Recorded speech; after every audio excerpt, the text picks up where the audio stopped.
بسم اللہ الرحمن الرحیم۔ قرآن کے واقعات کی سیریز میں آج ہم حضرت ہود علیہ السلام کا تذکرہ کرنے جا رہے ہیں۔ ایسا لگتا ہے کہ شیطان اور انسان کی کشمکش کا سلسلہ روز اول سے جاری ہے اور روز قیامت تک جاری رہے گا۔ اولو العزم انبیاء اور صالحین کی مسلسل کوششوں کے باوجود شیطان غالب رہتا ہے اور حضرت انسان کو صراط مستقیم سے منحرف کرنے میں کامیاب ہو جاتا ہے۔ حضرت نوح علیہ السلام کے ساتھ ان کی کشتی میں 80 افراد تھے۔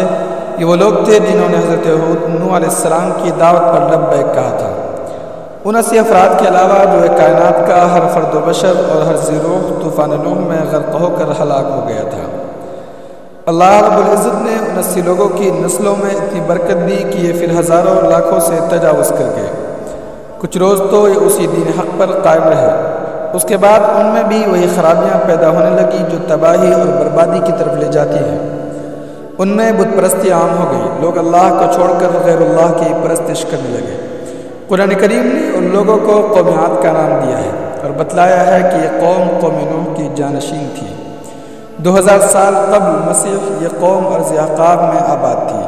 یہ جگہ حضرموت کے شمال میں اس طرح واقع ہے کہ اس کے مشرق میں عمان اور شمال میں ربع الخالی ہے۔ آج یہاں ریتیلے میدانوں کے سوا کچھ نہیں ہے۔ قوم عاد اپنی ڈیل ڈول اور جسمانی قوت و طاقت اور شکل و صورت کے لحاظ سے پوری دنیا میں ممتاز سمجھی جاتی تھی۔ افسوس کی بات یہ تھی کہ جس ہستی نے اس قوم کو کائنات میں سارے قوموں پر امتیاز اور فوقیت عطا کی تھی، اسی قوم نے اللہ کی ان نعمتوں کی قدر نہ کی اور اس کے بتلائے ہوئے راستے سے بھٹک گئی۔ حق تو یہ تھا کہ اس قوم کو بلا تاخیر ہلاک کر دینا چاہیے تھا اور اس کو ایسا خوفناک عذاب دینا چاہیے تھا کہ وہ آنے والی نسلوں کے لیے نشان عبرت بنتی۔ لیکن اللہ رب العزت نے اپنی قدیم سنت کے مطابق پہلے ان کے پاس انہی میں سے ایک رسول بھیجا تاکہ وہ ان کو بتلائے کہ تم اللہ کو چھوڑ کر صنم پرستی میں مبتلا ہو، یہ غلط ہے۔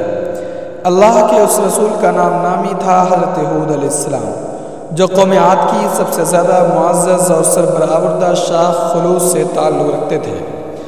انہوں نے اپنی قوم کے سامنے توحید کی دعوت پیش کی اور بتلایا کہ عبادت کے لائق صرف اللہ ہی ہے، جس نے تمہیں ہر طرح کی طاقت و قوت اور شان و شوکت سے نوازا ہے۔ تم سر سے پاؤں تک اس خالق حقیقی کی نافرمانیوں میں غرق ہو۔ اللہ اگر چاہتا تو تمہیں اس کی سزا بھی دے سکتا تھا، لیکن وہ تمام تر گناہوں کے باوجود تم پر ابھی تک مہربان ہے اور تم اس کی مہربانیوں کو ٹھکرا کر اپنے ہاتھوں سے تراشے ہوئے معبودان باطلہ کی پرستش میں لگے ہوئے ہو۔ حضرت ہود علیہ السلام کی رسالت اور ان کی دعوت کا بیان قرآن کریم کی اس آیت میں موجود ہے۔ وَإِلَىٰ عَادٍ أَخَاهُمْ هُودًا قَالَ يَا قَوْمِ اعْبُدُوا اللَّهَ مَا لَكُم مِّنْ إِلَٰهٍ غَيْرُهُ إِنْ أَنتُمْ إِلَّا مُفْتَرُونَ۔ اور ہم نے عاد کی طرف ان کے بھائی ہود کو رسول بنا کر بھیجا۔ انہوں نے کہا کہ میری قوم کے لوگوں، اللہ ہی کی عبادت کرو، اس کے سوا تمہارا کوئی معبود نہیں، تم جھوٹ کہتے ہو۔ حضرت ہود علیہ السلام کی قوم نے اپنے پیغمبر کی دعوت کو ایک کان سے سن کر دوسرے کان سے نکال دیا۔ جب آپ انہیں مسلسل اور لگاتار سمجھاتے رہے تو قوم کے لوگوں نے ان سے چھٹکارا پانے کے لیے یہ کہنا شروع کر دیا کہ ہم تمہاری بات کیسے مان لیں؟ تم نے اپنی حقانیت ثابت کرنے کے لیے ہمیں کوئی معجزہ تو دکھلائی نہیں اور نہ کوئی ایسا ثبوت ہمارے سامنے پیش کیا جس سے پتہ چلے کہ آپ اللہ کے پیغمبر ہیں۔ آپ کے کہنے پر ہم اپنے آباء و اجداد کا دین چھوڑنے والے نہیں ہیں۔ ہمیں تو ایسا لگتا ہے کہ نعوذ باللہ آپ کے دماغ میں فطور پیدا ہو گیا ہے اور آپ کی عقل کہیں چلی گئی ہے، کیونکہ آپ ہمارے معبودوں کو برا بھلا کہتے رہتے ہیں۔ قوم عاد کے کبر و غرور کا عالم یہ تھا کہ وہ اپنی طاقت اور قوت اور مال و دولت کے سامنے کسی کو کچھ نہ سمجھتے تھے۔ جب بھی انہیں سمجھانے اور آر دلانے کی کوشش کی جاتی، وہ اپنی طاقت کے نشے میں چور ہو کر کہتے من اشد منا قوہ، دنیا میں ہم سے زیادہ طاقت و قوت والا کون ہے؟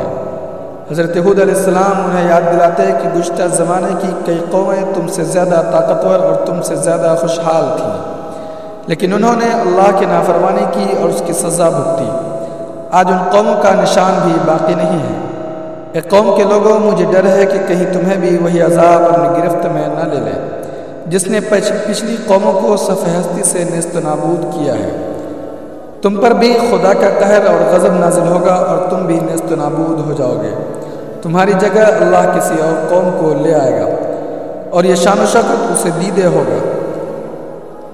حضرت ہود کی یہ دھمکی بھی نہ کام نہ آئی اور ان کی سرکشی و بغاوت کا سلسلہ اسی طرح جاری رہا۔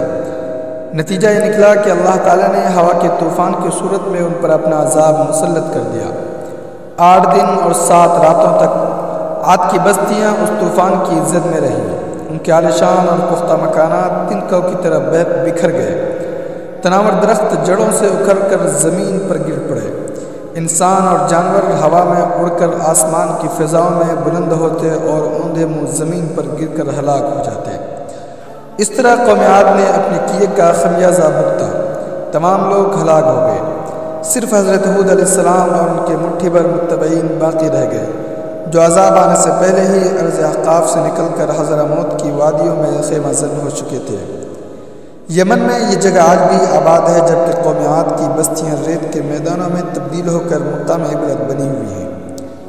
قرآن کریم میں حضرت ہود کا ذکر متعدد صورتوں میں ہے اور نہایت تفصیل کے ساتھ ہے۔ اللہ تعالیٰ کے اس عظیم پیغمبر نے اپنی عمر متبعی مکمل کر کے حضرموت میں وفات پائی اور وہیں ان کا مزار مبارک ہے۔